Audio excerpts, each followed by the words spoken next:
Hello guys, आज मैं आपके लिए लेकर आया हूँ मीट द स्पार्टन्स मूवी की कहानी को। तो कहानी की शुरुआत में हम एक ओल्ड स्पार्टन को देखते हैं जो नवजात बच्चों को मार रहा होता है क्योंकि उसे उसके मनपसंद का कोई भी बच्चा नहीं हो रहा था। दरअसल स्पार्टन को एक ऐसा बच्चा चाहिए जिसकी बॉडी सलमान खान की तरह हो और दाढ़ी पुष्पा की तरह, लेकिन उसके घर में पहले जो बच्चा पैदा होता है वो एक मेंढक की तरह दिखता है, इसीलिए स्पार्टन उसे फेंक देता है। दूसरा बच्चा दिखने में तो ठीक ठाक था लेकिन उसकी बॉडी जॉन इब्राहिम की तरह नहीं थी, इसीलिए ओल्ड स्पार्टन उस बच्चे को एक फैमिली को अडॉप्ट करवा देता है और तीसरा जो उसका बच्चा होता है उसे वो रख लेता है क्योंकि वो बच्चा सिक्स पैक और दाढ़ी लेकर पैदा हुआ था और उसके पास एक मस्क्यूलर बॉडी था। इसीलिए ओल्ड स्पार्टन उस बच्चे को एक्सेप्ट करता है और उस बच्चे का नाम रखता है लियोनिदास। अब ऐसे ही कुछ और साल गुजर जाता है और हम देखते हैं कि लियोनिदास को उसके ग्रैंड मदर युद्ध कला सिखा रहा होता है। इसी दौरान लियोनिदास उसके ग्रैंड मदर के जबड़े में एक पंच मारता है जिससे उसके ग्रैंड मदर के 32 दांती बाहर निकल जाता है। अब ऐसे ही फिर से कुछ और साल गुजर जाता है और हम देखते हैं कि लियोनिदास अभी काफी बड़ा हो चुका है लेकिन उसकी ट्रेनिंग अभी तक खत्म नहीं हुई। यहाँ पर उसको ट्रेन करने के लिए उसके ऊपर कोड़े बरसाया जाता है और उसके अखरोट में डॉग फूड लगाकर उसे एक कुत्ते को खाने के लिए छोड़ दिया जाता है जो कि दिखने में काफी घिनौना है और इससे लियोनिदास को काफी दर्द भी होता है। इसके बाद अगले सीन में हम लियोनिदास को एक बर्फीले जगह पर देखते हैं जहाँ पर उसे उस जगह पर सर्वाइव करने के लिए ट्रेन किया जा रहा था। इसी दौरान उसे वहाँ पर एक KFC का बर्गर मिलता है लेकिन उसका स्वाद उसे अच्छा नहीं लगता, इसीलिए वो उसे फेंक देता है। तभी वहाँ पर एक पेंगुइन भी आ जाता है जो कि उस बर्फीले इलाके का सबसे खतरनाक पेंगुइन है और वो इंसानों को मारने में 2 मिनट का भी वक्त नहीं लगाता। लेकिन इस बार वो लियोनिदास के सामने आकर नाचने लगता है और इसी मौके का फायदा उठाकर लियोनिदास उसे जान से मार डालता है। इसके बाद लियोनिदास उस पेंगुइन की खाल को पहनकर महल में वापस आता है और उसे काफी अच्छी तरीके से महल में स्वागत किया जाता है। दरअसल लियोनिदास की ट्रेनिंग अभी खत्म हो चुका है और वो अभी स्पार्टन का राजा है। खैर इधर लियोनिदास को स्वागत करने के लिए मार्गो नाम की एक लड़की आती है और वो अपनी जवानी को भरपूर लियोनिदास को दिखाती है, जिसको देखकर लियोनिदास उसके प्यार में पागल हो जाता है और उसके साथ शादी करने के लिए उसे प्रपोज करता है। तभी हम देखते हैं कि मार्गो लियोनिदास के चेस्ट पर कुछ नंबर लिखती है जिसको देखकर लियोनिदास को कुछ भी आइडिया नहीं होता, इसीलिए वो मार्गो से इसके बारे में पूछता है और मार्गो से बताती है कि ये उसके प्राइवेट पार्ट में लगे हुए लॉक का पासवर्ड है, यानी वो लियोनिदास के साथ शादी करने के लिए और अपनी सील तुड़वाने के लिए राजी है। खैर इसके बाद फिर से सीन कुछ सालों के लिए शिफ्ट होता है और हम देखते हैं कि लियोनिदास की शादी हो चुका है और उसका एक बच्चा भी है। लियोनिदास उस बच्चे को भी खुद की तरह ही ट्रेन करता है जैसा कि उसके साथ बचपन में किया गया था। वहीं दूसरी तरफ मार्गो अपने बेटे और बाबू को फाइट करते हुए देख रही थी और इसका मजा ले रही थी। तभी वहाँ पर लियोनिदास का सेनापति जिसका नाम था केविन सॉर्बो लियोनिदास के पास आता है और उससे कहता है कि उनसे मिलने के लिए एक दूत आया है। अब लियोनिदास उस दूत से मिलने के लिए जाता है और उसको किस करके अपने देश में स्वागत करता है। वहीं दूसरी तरफ दूत को ये सब कुछ काफी अजीब लगता है और वो लियोनिदास से कहता है कि ये सब कुछ क्या घटिया मजाक है, जिसके जवाब में लियोनिदास कहता है कि उसके देश में सभी मर्द एक दूसरे को किस करके ही वेलकम करते हैं। साथ ही साथ वो ये भी कहता है कि वो लोग औरतों के साथ हाई फाई करके एक दूसरे को वेलकम करते हैं। अब ये सब कुछ देखकर वो दूत काफी परेशान हो जाता है और तभी वो देखता है कि मार्गो जो कि लियोनिदास की वाइफ है वो उसे काफी गंदे गंदे इशारे कर रही थी, जैसे कि वो उसका काला घोड़ा लेना चाहती है। खैर इसके बाद लियोनिदास उस दूत को पीट ऑफ डेथ यानी मौत के गुफा के पास लेकर जाता है और उससे पूछता है कि वो यहाँ पर किस लिए आया है, जिसके जवाब में वो कहता है कि उसे पारसी राजा जायरास ने भेजा है जो कि काफी शक्तिशाली है और वो इस दुनिया में राज करना चाहता है। इसीलिए वो चाहता है कि लियोनिदास बिना युद्ध करे ही हार मान ले जिससे वो उसके देश यानी स्पार्टन को कब्जा कर सके। साथ ही साथ वो ये भी कहता है कि राजा जायरास ने ये भी कहा है कि वो स्पार्टन की औरतों को काफी खुश रखेगा और उन्हें नाइकी शूज पहनाएगा। अब ये सब कुछ सुनने के बाद लियोनिदास उस दूत के ऊपर काफी गुस्सा होता है और अपने प्रजा की तरफ देखने लगता है। इसके बाद जब वो अपने हथियार को निकालकर उस दूत को मारने के लिए पीछे की तरफ देखता है तभी वो देखता है कि वो दूत मार्गो की दूध पी रहा था। अब ये सब कुछ देखने के बाद लियोनिदास उस दूत के ऊपर और भी ज्यादा गुस्सा हो जाता है और उसे लात मारकर पीट ऑफ डेथ यानी मौत के गुफा में फेंक देता है। इसके बाद लियोनिदास और कई सारे लोगों को उस मौत के गुफा में धकेल देता है जिसको वो पसंद नहीं करता था। इसी दौरान उसका सेनापति उसके पास आकर कहता है कि महाराज हमें युद्ध की परिणाम जानने के लिए प्रीफेक्ट के पास जाना चाहिए। दरअसल प्रीफेक्ट एक बदसूरत और श्रापित इंसान है जो भविष्य को देख सकता है, इसीलिए लियोनिदास उन प्रीफेक्ट के पास जाता है और उन्हें काफी सारे फेयर एंड लवली और फेस वॉश देकर उनसे युद्ध का परिणाम पूछता है, जिसके जवाब में उनमें से एक प्रीफेक्ट कहता है कि लियोनिदास अगर युद्ध में हिस्सा लेता है तो वो कुत्ते की मौत मारा जाएगा। अब ये सब कुछ सुनने के बाद लियोनिदास अपने महल पहुंचता है और कुछ सोच विचार करने लगता है। तभी उसको देखकर कुछ लड़कियां हंसने लगती है क्योंकि उसने नीचे कुछ भी पहना नहीं था। खैर इसके बाद वो मार्गो के पास जाता है और उससे कहता है कि युद्ध के बारे में सोचते हुए उसे नींद नहीं आ रहा है, जिसको सुनने के बाद मार्गो उससे कहती है कि कल तुम युद्ध में चले जाओगे और मुझे नहीं लगता कि तुम इस युद्ध को जीत कर घर वापस आ सकते हो, इसलिए आज रात तुम मेरे साथ जो मर्जी कर सकते हो। इसके बाद अगले सीन में हम देखते हैं कि लियोनिदास मार्गो के साथ कुछ करने लगता है, लेकिन मार्गो ने जो सोचा था लियोनिदास उसका उल्टा ही करता है। लियोनिदास अगले ही दिन युद्ध में जाने के लिए मार्गो को गोदी में उठाता है और उसको लेकर पुशअप्स करने लगता है। खैर इसके बाद अगले ही दिन लियोनिदास अपने सेनापति के पास आकर कहता है कि उसे युद्ध में 300 सेना की जरूरत है, लेकिन इसके जवाब में सेनापति कहता है कि उनके पास सिर्फ 10 ही सेना है, क्योंकि कोई भी किंग जायरस के साथ लड़ना नहीं चाहता है। तभी लियोनिदास देखता है कि वहाँ पर एक लड़का आ रहा था जो कि दरअसल सेनापति का बेटा जिसका नाम सोनियो है। खैर लियोनिदास उसे युद्ध में चलने के लिए कहता है, लेकिन सेनापति कहता है कि वो मेरा बेटा है और वो युद्ध में लड़ने नहीं जाएगा। पर फिर भी लियोनिदास किसी तरीके से अपने सेनापति को राजी कर लेता है और उसके बेटे को युद्ध में लेकर जाता है। इसी दौरान वहाँ पर लियोनिदास की वाइफ मार्गो पहुंच जाती है और वो लियोनिदास को एक मंगलसूत्र पहनाकर उसे युद्ध को जीतकर वापस आने के लिए कहती है। तभी वहाँ पर टेरिट्रो नाम का एक पंडित आता है और वो लियोनिदास से कहता है कि किंग जायरस काफी ज्यादा शक्तिशाली है और उससे जीतना नामुमकिन है, इसीलिए वो लियोनिदास को उसके सामने हार मानने के लिए कहता है। लेकिन लियोनिदास हार मानने से मना कर देता है और वो अपने सेना के पेट में 6 पैक बनाकर उन्हें भी स्ट्रॉन्ग बना देता है। इसी दौरान हम देखते हैं कि टेरिट्रो किंग जायरस को एक मैसेज करता है, यानी वो दोनों एक दूसरे के साथ मिले हुए हैं। खैर इधर लियोन अपने सेना को लेकर किंग जायरस के ऊपर हमला करने के लिए नाचते हुए वहां से निकल पड़ता है।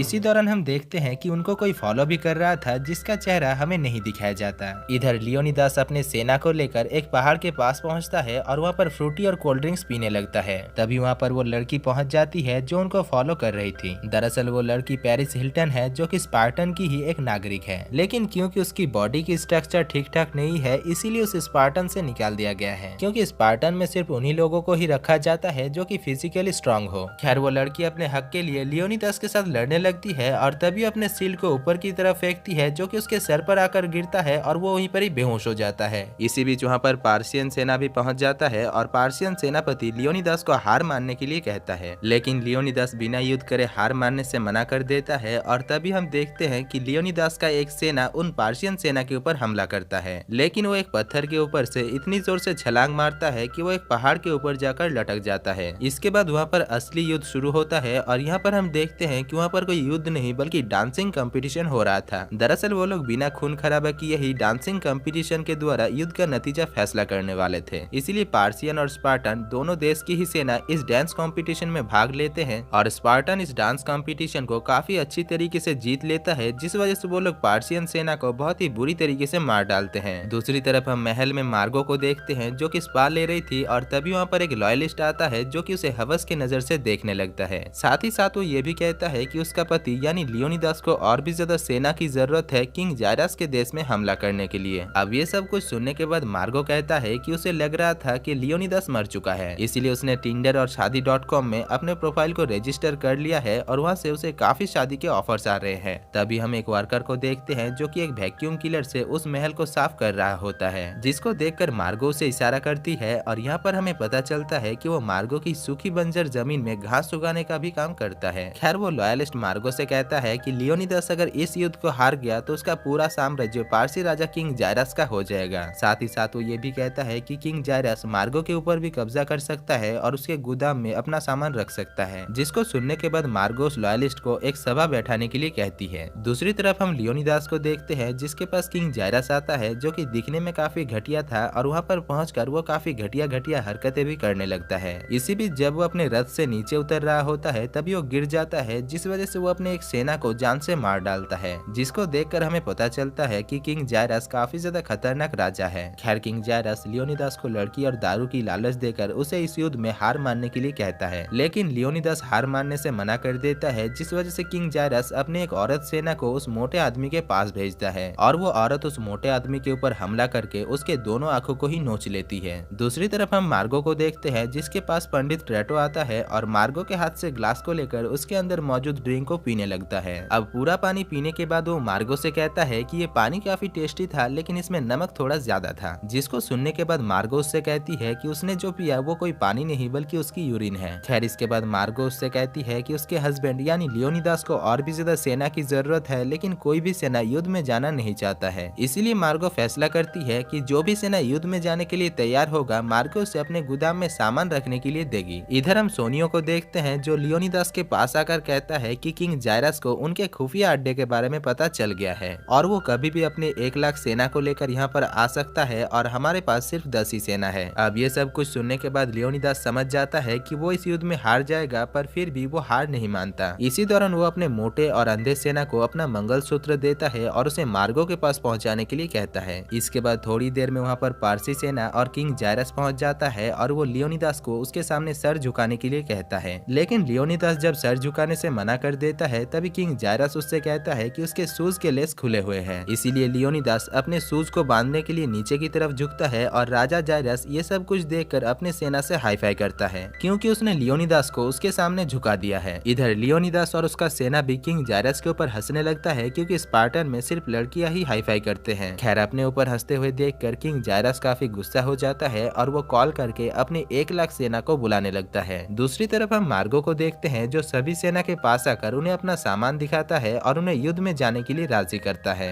इधर हम स्पार्टन को देखते हैं जो पार्शियन सेना के ऊपर हमला करता है और एक एक करके पार्शियन सेना को मारने लगता है। इसी बीच हम देखते हैं कि राजा जायरस स्पार्टन सेनापति के ऊपर एक भाला फेंकता है, जिससे वो वहीं पर ही मारा जाता है। थोड़ी देर बाद लियोनिदास जब देखता है कि उसका सेनापति मर चुका है, तभी वो किंग जायरस के ऊपर काफी ज्यादा गुस्सा हो जाता है और अपने हाथ में 2 गन लेकर GTA 5 खेलने लगता है। दूसरी तरफ किंग जायरस अपने कार को आयरन मैन की तरह एक रोबोट में बदल देता है और स्पार्टन के ऊपर गिर जाता है, जिसमें स्पार्टन के सभी सेना और लियोनिदास भी मारा जाता है। और यहाँ पर हम देखते हैं कि लियोनिदास मरते हुए भी हंसी रहा था। खैर, इसके बाद मूवी के आखिर में हम उस अंधे सेना को देखते हैं जो किसी तरीके से मार्गो के पास पहुंच जाता है, और क्योंकि वो अंधा है इसीलिए वो मार्गो को टच करके देखता है और उसे पता चल जाता है कि यही महारानी है। इसके बाद वो उसे वो मंगलसूत्र देता है जो कि लियोनिदास ने मार्गो को देने के लिए कहा था। और दोस्तों, इसी के साथ ही ये मूवी खत्म हो जाती है। तो दोस्तों, अगर आपको इस मूवी की कहानी और मेरा काम पसंद आया है तो वीडियो को दिल से एक लाइक कर देना और चैनल को सब्सक्राइब करके बेल आइकन प्रेस कर लेना, ताकि आपको वीडियोस की नोटिफिकेशन और मुझे वीडियो बनाने की मोटिवेशन मिलता रहे। बाकी मैं मिलता हूँ आपसे अगली ही वीडियो में, तब तक के लिए जय हिंद।